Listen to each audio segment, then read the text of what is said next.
최근에 미국 10년물 국채 수익률을 비롯해서 주요국의 국채 수익률 굉장히 급등하고 있고 반면에 또 하락하는 곳들도 있는 것 같습니다.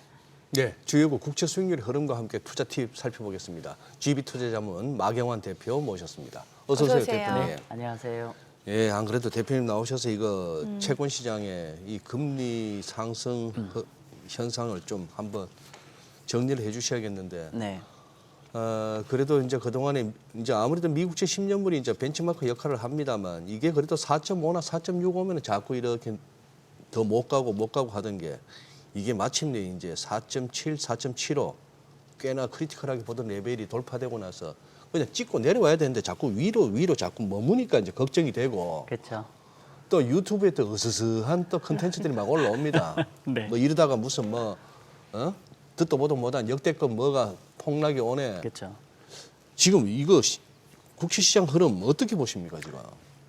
제가 이제 지금 사회자님이 질문 주시기 전에 한 말씀을 좀 드리고 싶은 내용이 뭐냐면 네. 아마 채권 투자를 하고 계시는 분이거나 또 관심 있는 분들 입장에서는 예. 두 가지를 꼭 먼저 좀 명심을 하셨으면 좋겠어요. 뭐냐면은 일단은 채권은 주식이 아니다. 채권은 네. 주식이 아니다. 왜냐하면은 주식처럼 너무 채권 시장을 접근하는 거는 여러모로 실기를 할 개연성이 있다라고 말씀 좀 드리는 거고 보통 채권이라는 건 기본적으로 투자 수익이라는 게 시간 가치가 제일 중요한 건데 지금 대다수의 상당수 국내 투자자들은 시간 가치 즉 어떤 이자 수익은 일정한 시간이 경과에 들어오는데 그거에 대해서는 거의 지금 생각을 하지 않고 오로지 금리 움직인 거에 따른 가격 움직임만 사실은 배스를 하다 보니까 좀 더 어려운데 이럴 때일수록 좀 원론적으로 접근하면 어떤 기본 이자 수익에 그냥 접근하시면 좋을 것 같고요. 그런 관점에서는 현재 거의 5% 근처의 수익은 굉장히 매력적인 거란 말씀 좀 네. 드리고 그리고 보통 채권은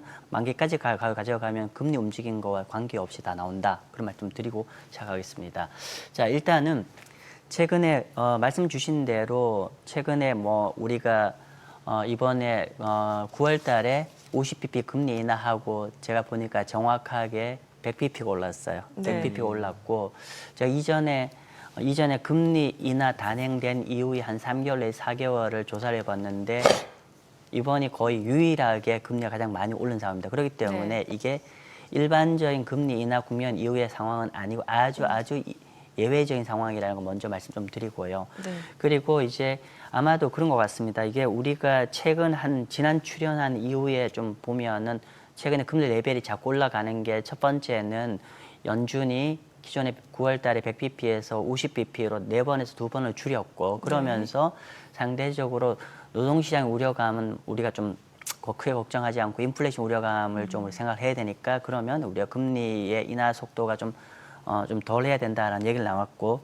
거기에다가 더불어 이제 이번 1월 달에 노동 데이터가 생각한 것보다 좀 더 높게 나오다 보니까 지금 시장에서는 그러니까 금년 말까지 25bp 내지 연준이 금리가 인하가 없는 걸로 거의 반영되어 있는 상황입니다. 네. 그러니까 정확하게는 이제 그 금리 선물에는 25bp 정도 금리 인하가 반영되어 있는데 시장의 참여자들은 금년에 인하를 못할 수 있지 않을까 우려감이 있는데 아마도 그거는 도널드 트럼프 정책에 대한 어떤 불확실성의 두려움 때문에 그런 게 굉장히 큰 것 같은 상황이고 뭐 결론부터 말씀드리면 저는 현재 시장이 제가 사실 요걸 좀 먹고 있는데 저는 현재 레벨이 과도한 시장의 반응이라고 생각을 합니다. 물론 일시적으로 내일 CPI가 생각보다 약간 더 올라오면 또 지금 시장 굉장히 불안한 심정인데 조금이라도 좀 더 위로 가면 툭 튀어 올라갈 개연성이 네. 있는데 일시적 5% 넘어갈 개연성은 있지만 추세적으로 5%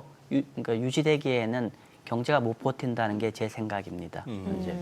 참 이러면은 하는 금통이 또 고민이 깊어질 수밖에 네. 없는 게 뭐 미 연준이 올해 한 네. 번 아니면 한 번도 안 할 수도 있다는 얘기 나오면은 이번 주 금통이 예정돼 있잖아요. 네네. 어떨까요? 예.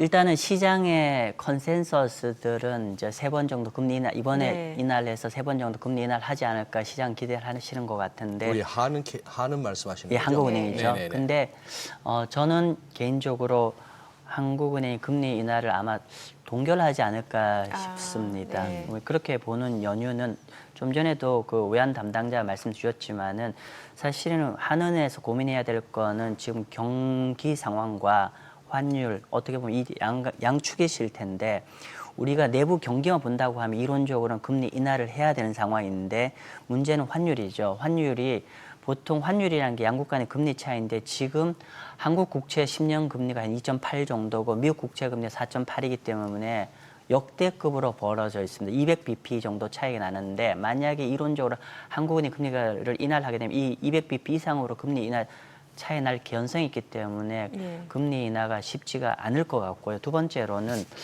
한국은행이 최근에 멘트를 좀 자세히 보시면은 금리 인하보다는 자꾸 정부 쪽에 추경을 계속 언급을 하고 있어요. 그러니까 우리가 보통의 이제 국내 근데 우리가 미션이 국내 경제를 살려야 되는 상황인데 국내 경제를 살리는 카드로는 우리가 통화 정책, 금리 인하 카드가 있을 것이고 재정 정책에 어떤 추경이나 정부가 돈을 쓰는 정책이 있을 텐데 지금 하는 쪽에서는 추경을 좀 더 많이 좀 하도록 좀 약간 더 푸시를 하는 것 같고 근데 우리가 일반적으로 추경을 한다고 했을 때 제일 걱정거리가 뭐냐면 혹여나 인플레이션을 자극하지 않을까라는 상황인데 한은에서 보기에는 현재 경제가 상당 부분 안 좋기 때문에 설령 추경을 한다고 하더라도 인플레이션 자극이 심하지 않을 거니까 조금 더 추경 카드를 좀 얘기를 하는 것 같고 그래서 이제 물론 이제 제 견해에 틀릴 수 있습니다. 그러니까 예를 들면은 동결을 안 하고 금리 인하를 한다고 하더라도 소수 의견으로 동결 얘기가 쪽에 나올 것 같다는 게 제 생각이고요. 그래서 뭐 결론은 제 개인적 생각은 동결에 약간 더 힘을 더 실고 있습니다. 네. 예.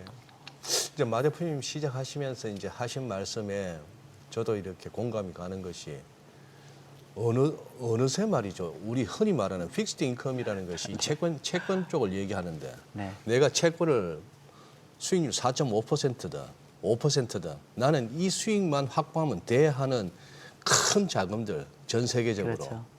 이 자금들이 들어오는 픽스드 인컴 시장인데 요즘 와갖고 채권을 가지고 무슨 단타 트레이딩 하듯이 자꾸 인식들을 하는 거예요. 그렇죠. 그거야 채권 시장에 있는 무슨 국채 선물, 금리 선물 가지고 이렇게 트레이딩하는 트레이더들의 개념이지. 아무리 뭐 금리가 오르든 내리든 자기가 처음 들어갈 때 확정된 그 수익을 만기까지 가면은 그냥 받는 거고. 그렇죠. 네. 거액 자산가들은 나는 뭐 무슨 뭐 테마주에서 뭐 며칠 사이에 뭐 따블 먹는 이런 거 관심 없고 그냥 일정하게 5% 이걸 갖다 원하는 거 아닙니까? 그렇죠. 그런데 이제 문제는 요즘 들어서 저희가 계속해서 이 머니쇼에서 이제 국채 수익률을 계속 다루는 이유는 이게 궁극적으로 벤치마크를 할 수 있는 미국채 10년물이 점점 올라가면 올라갈수록 증시가 힘들어 하거든요. 그렇죠. 그것 때문에 이제 살피는 거예요. 맞습니다. 그렇죠. 네. 맞습니다. 그래서 사실은 좀 전에 말씀 주신 시간이 지금 허용되지 않아서 그런데 네. 실제로 우리가 만약에 5% 미국 10년 국채금리 5% 레벨에 추세적으로 거기에 머무른다라고 가정했을 때 네. 과연 미국 경제 펀더멘탈이 버틸 수 있을까라는 거에 대한 고민들을 별로 안 하시는 것 같아요. 그러니까 예를 들면 이런 거죠. 지금 저도 이제 방송을 하면 너무 악플들이 많이 달려서 쉽게 얘기 악플들이 못하는데 달려서? 예를 들면은 지금 미국의 카드 연체율이라든지 모기지 연체율이라든지 오토론 연체율이 계속 올라가고 있습니다. 그러면 네. 이 연체율이 왜 올라가냐면 결국은 해당하는 뭐 카드 대출 이자율이라든지 이게 계속 올라가서 그런 거고 그러면 예를 들면 참고로 현재 미국의 카드 대출의 30일 연체율이 지금 현재 한 8% 정도 됩니다. 전체 10 중에 한 연체가 됐고 근데 현재 미국 카드 대출의 이자율이 20%가 넘어요. 예. 20% 넘는데 그럼 상식적으로 베이스가 되는 연준 금리가 올라가게 되면 여기 가상 연동 구조이기 때문에 당연히 더 올라가게 되는 거고 그럼 연체는 더 심해지는 거고 우리가 상업용 부동산 얘기를 하고 있는데 그 부분도 사실 해소된 게 아무것도 없습니다. 네. 근데 그 상업용 부동산 이슈도 전부 다 결국 연준 금리와 다 연동이 돼 있는 거기 때문에 사실은 이런 부분들은 우리 좀 고민을 해야 되는 부분이 그래서 주식시장이 우려를 하는 걸 겁니다. 아마. 예.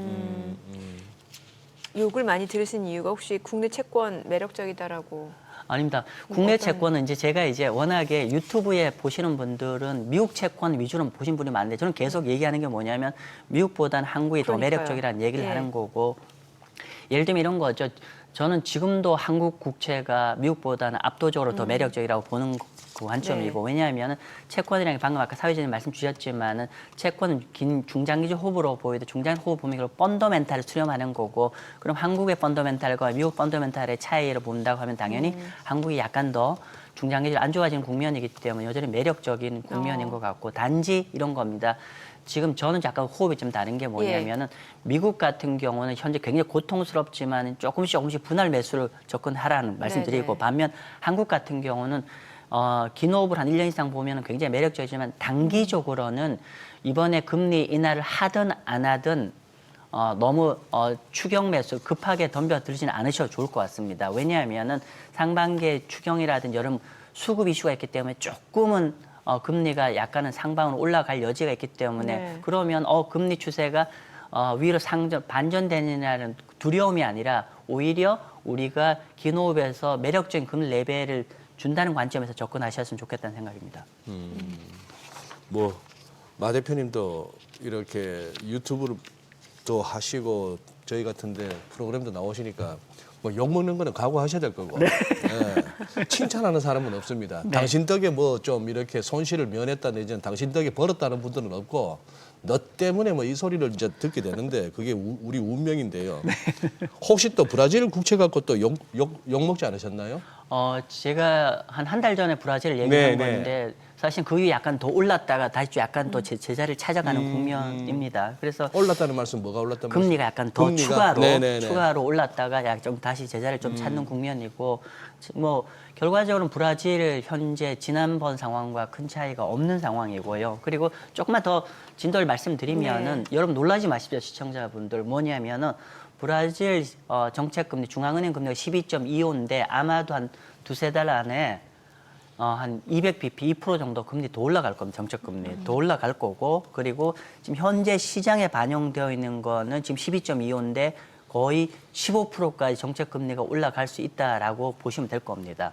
근데 우리가 이런 겁니다. 우리가 항상 한국이나 미국의 정책 금리를 보다 보니까 브라질 금리가 그렇게 금리 많이 올라가면 굉장히 심각하게 시장 금리가 폭등하지 않겠냐라고 보실 수도 있는데 현재 브라질 시장 금리는 그게 거의 다 선반영되어 있기 때문에 그 부분은 크게 우려하지 않으셔도 되지 않을까 싶고 한 말씀만 더 드리면은 네. 브라질 채권 같은 경우는 쿠폰이 비과세고 우리가 매매 차익이나 환차익이 다 비과세이기 때문에 수익만 하면 모든 게 다 비과세입니다. 자, 그런데 우리가 브라질 얘기할 때 브라질의 펀더멘탈, 그러니까 최근에 브라질 CPI가 발표됐는데 CPI가 4.8 정도 발표됐습니다. 시장 예측보다 0.1이 낮게 떨어졌는데 그럼에 불구하고 브라질 정책 금리 레인지가 뭐냐면 3.0 플러스 1.5거든요. 4.5니까 금리 인상을 해야 되는데 중요한 건 왜 올랐냐 보면 브라질 경제가 좋았어요. 내수가 좋기 때문에 인건비가 약간 좋았어요. 있기 때문에 아까 인플레이션 우려감이 있는데 그럼 우리가 브라질 볼 때는 뭐냐 브라질 펀더멘탈은 좋습니다.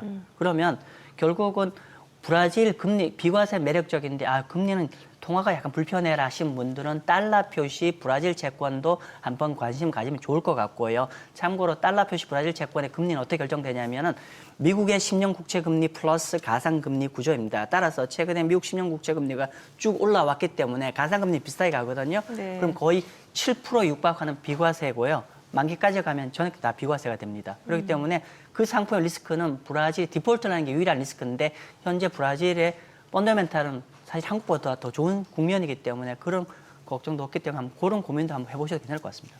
네. 중국은 지금 10년물 국채 수익률이 지금 1%대죠. 네, 1%대죠. 예. 1%대인데 사실은 이제 그러니까 중국 같은 경우는 우리가 뭐 여러 가지 딜레마가 있죠. 사실은 네네. 이제 지금 금리를 많이 내렸는데 사실은 이제 우리가 시장에서 예측한 이미 금리를 많이 내렸기 때문에 네. 중국 같은 경우는 지금 디플레이션과 싸우는 국면이잖아요. 그렇다고 하더라도 중국 경제가 뭐 일본 같이 지금 당장 들어가는 국면이 아닌데 현재 1% 레벨이기 때문에 현재 레벨에서 추가적인 금리 인하를 그러니까 금리가 더 내려갈 거라 기대하는 것보다는 지금 현재 시장에서 기대하는 건 뭐냐면은 마치 한국처럼 네. 돈을 좀 많이 풀어라, 돈을 좀 세게 풀어라 이런 국면이거든요. 그렇기 때문에 우리가 채권을 만약에 보는 관점에서는 일단 절대금리가 너무 낮고 추가적으로 단기적으로 이미 선반영된 측면이 있기 때문에 뭐 금리가 현재 레벨에서 바로 추가적으로 더 내려갈 것 같지도 않고 또 반대로 단기간에 크게 뭐 상방으로 갈 것 같지도 않는 상황입니다. 네. 마 대표님, 네. 저는 작년부터 이렇게 계속 뇌리에서 지워지지 않는 게 그 JP 모건 CEO 제이미 다이먼이 네. 한 번은 그랬고 한 6%를 언급했고요. 미국채 10년물 기준으로. 네. 그러고 나서는 그 다음에 8%까지도 언급했습니다. 예. 예. 뭐 그 정도 다이먼 정도 되는 분이 그냥 아무 생각 없이 내뱉는 건 아니라고 보는데 네. 대표님 보시기에 그 가능성은 전혀 없고요. 그렇게까지 튈 만한. 일단은 이제 그분이 어떤 그 다이나믹스로 말씀드리는 제가 정확히 파악할 수는 없는데 네네. 저는 그렇게 생각합니다. 아까 좀 전에 말씀드린 대로 5% 넘을 수 있겠죠. 일시로 넘을 수 있는데 과연 추세적으로 5% 이상, 뭐 6% 이렇게 가는 거에 경제가 버틸 수 있을 것이냐가 제일 관건이겠죠. 제가 이제 이렇게 얘기합니다. 제가 사실은 이제 제 자문고객 때는 이렇게 얘기했어요. 자, 만약에 여러분들 주식시장이 버티면서 금리가 올라가면은 금리 더 올라갈 겁니다. 근데 금리가 올라가는데 주식이 흔들려 내려가면 결국 금리는 추가 상승은 굉장히 제한적일 수밖에 없다는 거죠. 왜냐하면은 즉 금리 레벨이 올라가는데 경제가 버틸 수 있는 체력이면은 더 올라갈 수 있지만은 결국은 버틸 수 없는 체력이 되면은 결국은 어딘가에서 큰 문제가 발면 결국은 이제 이런 거 아닙니까? 우리가 결국 경제란 다이나믹스가 오케이 뭐 현재 인플레이션이나 뭐 노동이 좋아서 그렇다고 하는데 그럼 올라가는데 만약에 어디에서 문제가 예를 들면 모기지 같은 게 문제가 발생했다 가정하고 근데 현재 문제가 사실 모기지 금리도 계속 올라가고 있습니다. 제가 모기지 금리 계속 올라가게 되면 우리가 기본적으로 소득이 있다고 하면은 기본적으로 대출 이자의 비중이 커진다고 하면 우리가 가처분 소득이 줄게 되죠. 네. 가처분 소득이 줄게 되면 기본적으로 소비는 시간을 거치고 위축이 되는 거기 때문에 구조적으로 일시적으로 뭐 5, 6 이렇게 갈 수 있겠지만 그게 제가 계속 말씀드리는 게 뭐냐면은 채권은 시간 싸움입니다. 네. 결국 이렇게 고금리가 되면 과연 경제가 버티기에는 바로 무너지지 않겠지만은 결국은 시차를 가지고 경제는 나빠질 수밖에 없는 국면이기 때문에 오히려 뭐 시간을 가지는 네. 분들은 채권은 오히려 최근 국면이 저는 개인적으로는 네, 알겠습니다. 좋은 투자 타임일 거로 봅니다. 네, 오늘 내용 잘 들었습니다. 네, 고맙습니다. 감사합니다. 네, 감사합니다.